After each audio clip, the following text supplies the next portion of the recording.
નમસ્કાર વિદ્યાર્થી મિત્રો, સુહાસિની વિદ્યા મંદિર ઓનલાઈન એજ્યુકેશનમાં આપનું સ્વાગત છે. આપણે પહેલો પાઠ છે એ પૂરો થઈ ગયો છે. હવે આપણે 8મો પાઠ જે છે કુદરતી સંસાધનો, બરાબર, એ પાઠ આજે આપણે શરૂ કરવાનો છે. કે કુદરતી સંસાધનો તો આપણને પહેલાં તો એ ખ્યાલ હોવો જોઈએ કે સંસાધન કોને કહેવાય, બરાબર, સંસાધનનો ખ્યાલ હોવો જોઈએ. તો સંસાધન એટલે આપણે જે વસ્તુનો ઉપયોગ કરીએ છીએ અને જે વસ્તુ આપણી મિલકત બની જાય એવી વસ્તુને સંસાધન કહેવાય. સંસાધનોના બે પ્રકારો છે, એક કુદરતી સંસાધન અથવા પ્રાકૃતિક સંસાધન અને બીજું છે સાંસ્કૃતિક સંસાધન. આ બે વિભાગો જે છે, બે પ્રકાર છે, એમાંથી આપણે પહેલો જે પ્રકાર છે કુદરતી સંસાધન, એના વિશે આપણે અભ્યાસ કરવાનો છે. કે જે સંસાધન કુદરત દ્વારા આપણને મળતું હોય, કુદરત દ્વારા જે વસ્તુ મળતી હોય અને એનો આપણે ઉપયોગ કરતા હોઈએ તો એ વસ્તુને શું કહેવાય છે? કુદરતી સંસાધન. બરાબર. તો સંસાધનોનો અર્થ જોયો. હવે આપણે પાઠની અંદર હજી વિગતે એના વિશે જોઈએ કે સંસાધન દ્વારા માનવીની જરૂરિયાતો થોડા ઘણા અંશે કે પૂરેપૂરી સંતોષી શકાય. બરાબર. આપણે જે બધી વસ્તુઓ છે તો શા માટે? તો કે આપણી જરૂરિયાત માટે. આ જે વસ્તુઓ જે છે એ આપણી જરૂરિયાત છે એ થોડીક અથવા પૂરેપૂરી આવી રીતે સંતોષી શકે છે. કુદરતમાં હજારો તત્વો પડેલા છે પણ તેને આપણે સંસાધન ન કહી શકીએ. બરાબર. હજારો વર્ષો પહેલાં પેટ્રોલ ડીઝલ છે, કોલસો જે છે એ પૃથ્વીના પેટાળમાં હતો તો ત્યારે આપણે એને વાપરતા નહોતા. ત્યારે આપણે શું કીધું કે જેનો આપણે ઉપયોગ કરવી, જે પૃથ્વીના પેટાળમાં પીડ્યું હોય જેનો આપણે ઉપયોગ કરતા હોઈએ નહીં તો એ સંસાધન નથી. સંસાધન કયું? તો કે જેનો આપણે ઉપયોગ કરતા હોય તે.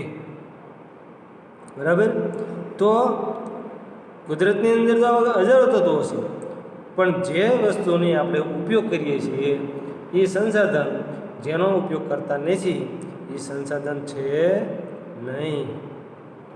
આ તત્વો ત્યારે જ સંસાધન કહેવાય કે જ્યારે માનવી તેના વિશિષ્ટ જ્ઞાન કૌશલ્ય દ્વારા ઉપયોગમાં લે. બરાબર. ક્યારે સંસાધન બને?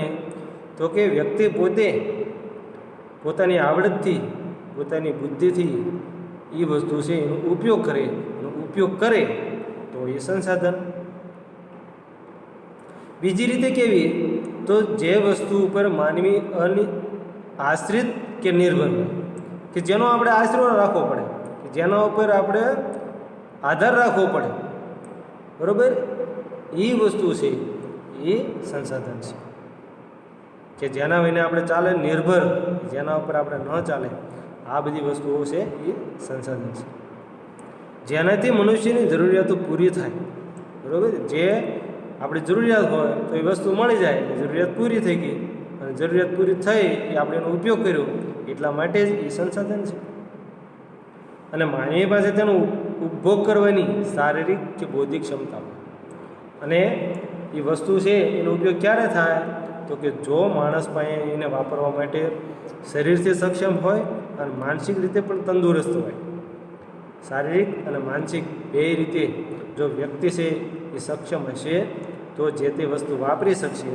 જે વસ્તુ વાપરશે એ સંસાધન તો બનશે. આ મુજબ કોઈ પણ વસ્તુ માનવ જરૂરિયાતો પૂરી કરવા ઉપયોગમાં લેવાય તે સંસાધન છે. ટીક કરી. હું કીધું કે માનવ જરૂરિયાત પૂરી કરવા માટે કોઈ પણ વસ્તુ જે છે એ, હું કીધું કે કોઈ પણ વસ્તુ માનવ જરૂરિયાત પૂરી કરવા ઉપયોગમાં લેવાય એ સંસાધન છે.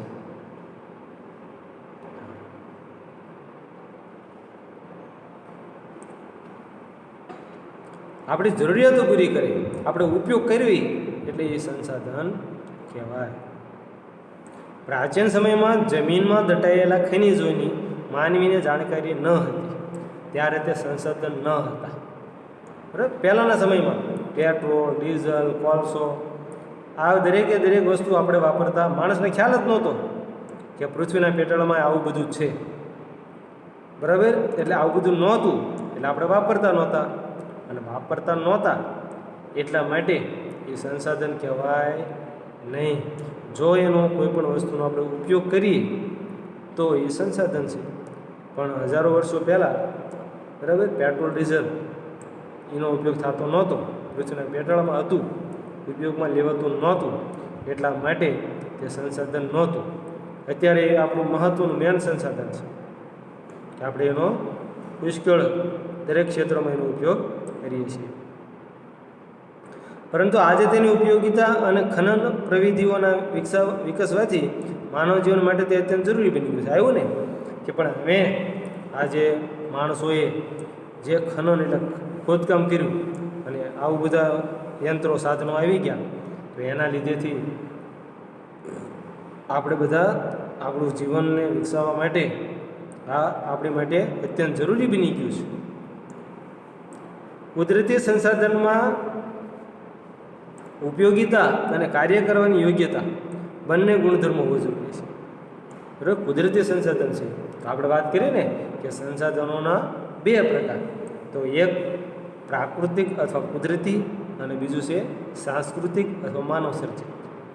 તો જે કુદરત દ્વારા જે સંસાધનો આપણને મળે છે એમાં બે જે વસ્તુ છે ગુણધર્મો એ હોવા જોઈએ. કયા બે ગુણધર્મો છે? તો કે કુદરતી સંસાધનનો ઉપયોગિતા, આપણે કેવી વસ્તુ વાપરીશું કે જે આપણને ઉપયોગમાં આવે, અને કાર્ય કરવાની યોગ્યતા, અને જે વસ્તુનો આપણે ઉપયોગ કરવી તે યોગ્ય રીતે કામ કરી શકે. જો આ બે વસ્તુ છે એ કુદરતી સંસાધનમાં હોવી જરૂરી છે. કુદરત, માનવ અને સંસ્કૃતિ ત્રણેયની પરસ્પર પ્રક્રિયા દ્વારા જ સંસાધન બને છે. બરાબર, કુદરતની અંદર કોઈ વસ્તુ છે, કુદરત પાસે એના પેટાળમાં, જમીનના પેટાળમાં, પર્વતોની અંદર, રણ પ્રદેશોમાં, નદીઓમાં, ઝરણાઓ, બધે જ આ કુદરતી તત્વો બધા છે. પણ એની અંદર માણસ વળે અને સંસ્કૃતિ એટલે કે માણસની જે જીવવાની રીત છે, આ ત્રણેય ભેગું થાય અને આ જીવવાની રીતમાં માણસે કુદરતી તત્વોનો ઉપયોગ કરવાનો છે. એ ઉપયોગ કર્યો એટલે સંશોધન બન્યું. પણ આ વસ્તુ જે કુદરતના પેટાળમાં, કુદરત પાસે જે કાંઈ હોય તો એ માણસે એની જીવવાની રીતમાં એનો ઉપયોગ કરશે ત્યારે એ સંસાધન બનશે. આ સંસાધનોનો ઉપયોગ શું થાય? બીજો મુદ્દો આપણે જોઈએ કે સંસાધનનો ઉપયોગ. તો સંસાધનો આપણને વિવિધ રીતે ઉપયોગી છે. માનવ જીવનના દરેક તબક્કે એની કોઈને કોઈ ભૂમિકા આપણને ધ્યાનમાં આવે છે. બરાબર, કુદરતી જે સંસાધનો છે એ આપણને દરેક જગ્યાએ જોવા મળે છે. અહીંયા આપ્યું છે કે ખેતી પ્રવૃત્તિથી ઉદ્યોગ પ્રવૃત્તિ સુધી, બરાબર, નાના નાની ખેતી કરવી હોય તો એમાં કુદરતી સંસાધન જોઈએ. દાખલા તરીકે શું કીધું ખેતી, તો કે એમાં કુદરતી સંસાધન કયું છે? તો કે જમીન વગર ખેતી થાય નહીં. ત્યાર પછી કીધું ઉદ્યોગો, તો કે ઉદ્યોગોની અંદર જે યંત્રો છે અથવા ઉદ્યોગોની અંદર પણ જે જમીન છે તો જમીન ઉપર જ ઉદ્યોગો સ્થાપવાના, જમીન ન્યાય દે. બીજું એની અંદર જે યંત્રો છે તો યંત્ર જે છે એની માટેનું જે લોખંડ છે એ પાછું પૃથ્વીના પેટાળમાંથી મળે કુદરતી રીતે. એને આપણે બહાર કાઢીને એને ગાળીને એને યોગ્ય જે યંત્રો બનાવીને પછી પાછા આપણે એનો ઉપયોગ કરવી. એટલે કે દરેકે દરેક કોઈ પણ બાબત એમ જોઈ લો તો એમાં આ કુદરતી સંસાધનો છે એનું બહુ જ ખૂબ જ મહત્ત્વનું યોગદાન રહેલું છે. તમામ પ્રવૃત્તિઓમાં છેવટે પ્રત્યક્ષ કે પરોક્ષ રીતે કુદરતી સંસાધનો પર જ અવલંબે. બરાબર, સીધી કે આડકતરી રીતે. બરાબર, તો આપણને આ કોઈ પણ આપણે કાર્ય કરીએ તો એની અંદર આ કુદરતી સંસાધનો ઉપર જ આધાર રાખવો પડે. કોઈ પણ વસ્તુ મેં આપણે કીધું એમ જેમ કે તમે કોઈ બિલ્ડિંગ બનાવી હોય, બિલ્ડિંગ બનાવે માણસ, પણ એના માટે જે સિમેન્ટ, લોખંડ, પછી રેતી, બરાબર, આ બધી વસ્તુ જે જોઈએ તો એ બધી ક્યાંથી મળે? કુદરત પાસેથી જ તે. ઈંટું બનાવી હોય તો એની માટે માટીની જરૂર પડે, અને માટી છે ક્યાંથી મળે? તો કે જમીનમાંથી. એટલે પછી એ વ્યક્તિ છે એ આ ઈંટું, સિમેન્ટ, રેતી એ બધાનો ઉપયોગ કરીને મકાન બનાવે, પણ તે દરેક વસ્તુમાં પહેલાં જરૂરિયાત કોની છે? કુદરતી સંસાધન. બરાબર. આપણે કોઈ પણ પ્રવૃત્તિ કરીએ તો એના માટે આપણે આધાર છે કુદરતમાંથી રાખવો પડે. આપણે ગમે એવું મોટું બિલ્ડિંગ બનાવી, બરાબર, કે કોઈ પણ વસ્તુ કરવી તો એના માટે કુદરતી જે વસ્તુ છે એનો પહેલાં આપણે આધાર લેવો જોઈએ. એની માથે જ આપણો આધાર છે. પછી આપણે કોઈ પણ પ્રવૃત્તિ છે એ કરી શકીએ. તેના ઉપયોગો વિશે આપણે આગળ વધારે પડતી માહિતી છે એ આમાં આપીએ છીએ, જોઈએ. તો આપણને આ કુદરતી સંસાધનો છે એ ખોરાક તરીકે ઉપયોગમાં આવે. કેવી રીતે આવે? જોઈએ કે માનવીની ખોરાકની જરૂરિયાત વિવિધ સંસાધનોમાંથી જ પૂરી થાય. બરાબર. અલગ અલગ પ્રદેશો હોય તો બધાના પાસા ખોરાક અલગ અલગ હોય, પણ મૂળી ખોરાક મળે કઈ રીતે? કુદરતી રીતે જ તે. બરાબર. જો આમાં આપ્યું છે કે કુદરતી રીતે થતા ફળ, ખેતી દ્વારા આપણને જે વિવિધ પાકો મળે છે એ, પાલતુ પ્રાણીઓ દ્વારા આપણને દૂધ ને એ જે મળે છે તે, અને દૂધની બનાવટો, પછી માંસ છે, જળાશયોમાંથી જે મળતા માછલા, બરાબર, પાણીમાંથી, અને જળચર, બીજા જળચર પ્રાણીઓ, મધમાખી દ્વારા બનાવેલું મધ. તો આ બધી ખાવાની વસ્તુ આપણને બધી કેવી રીતે મળે છે? કુદરત દ્વારા. બરાબર. અનાજ છે એ આપણને મળે, ઉગાડે માણસ, પણ એને માટે જરૂરિયાત પહેલાં કઈ જ પડે? જમીનની. જમીન છે એ પાછું કેવું છે? કુદરતી છે. પાણી છે એ કુદરતી છે. બરાબર. આ દરેક વસ્તુ છે, પ્રાણીઓ છે, બરાબર, આ બધું કુદરત દ્વારા આપણને મળે. અને પછી આપણી જરૂરિયાતો છે એ આપણે એના દ્વારા પૂરી કરીએ. અને આવી રીતે આપણને કુદરતી સંસાધન છે એ ખોરાકમાં છે એ મદદરૂપ થાય છે. બીજું છે કાચા માલના સ્ત્રોત તરીકે. કોઈ પણ વસ્તુ આપણે બનાવી હોય તો એની માટે કાચા માલની જરૂર પડે. તો કાચો માલ છે એ આપણને આ કુદરતી સંસાધન પાસેથી મળે છે. કેવી રીતે? કે જંગલમાંથી પ્રાપ્ત થતી ચીજો, બરાબર, જંગલમાંથી આપણને જે વસ્તુ મળતી હોય તે, ખેતી દ્વારા ઉપલબ્ધ થતી સામગ્રી, પાલતુ પશુ પ્રાણીઓ પાસેથી ઊન, ચામડું, માંસ, આ બધું મળે છે. બરાબર. પછી ખનિજ અયસ્ક, જે કાચું લોખંડ અથવા કોઈ પણ ધાતુઓ લઈ લો તો એ બધું જ આપણને કુદરત પાસે મળે, જમીનમાંથી મળે. બરાબર. પછી આ ચામડું, ઊન ને એ બધું આપણે પ્રાણીઓ પાસેથી મળે. ખેતીમાંથી આપણને વિવિધ પાકો, ફળ ને બધું મળે. બરાબર. અને જંગલમાંથી અલગ અલગ ખાદ્ય સામગ્રીઓ મળે. તો આ બધી વસ્તુ છે અથવા કોઈ પણ ઉદ્યોગ માટેનો કાચો માલ છે એ આપણને જંગલમાંથી મળે. દાખલા તરીકે કાપડની ફેક્ટરી હોય, બરાબર, તો એની અંદર જે કાપડ બનાવવું હોય તો એની માટે છે કપાસ જોઈએ. તો કપાસ છે એ ખેતી દ્વારા મળે, ખેતી જમીનમાં થાય. તો ઉદ્યોગ શેના લીધે ચાલુ રહ્યો? તો કે ખેતીને લીધે. ખેતી ક્યાં થાય? કે જમીનમાં. તો જમીન છે કેવું પરિબળ છે? તો કે કુદરતી. તો આપણે આવી રીતે આ કોઈ પણ ઉદ્યોગ માટે કાચો માલ છે એ આવા કુદરતી સંસાધનો દ્વારા મળે છે. છેલ્લું આપણે આજે ચર્ચા કરવાની છે એમાં મુદ્દો જોઈએ સંસાધન છે એ શક્તિના સાધન તરીકે. બરાબર. શક્તિના સાધનો એટલે કે આપણે વાહનો ચલાવવા હોય તો પેટ્રોલ ડીઝલની જરૂર પડે.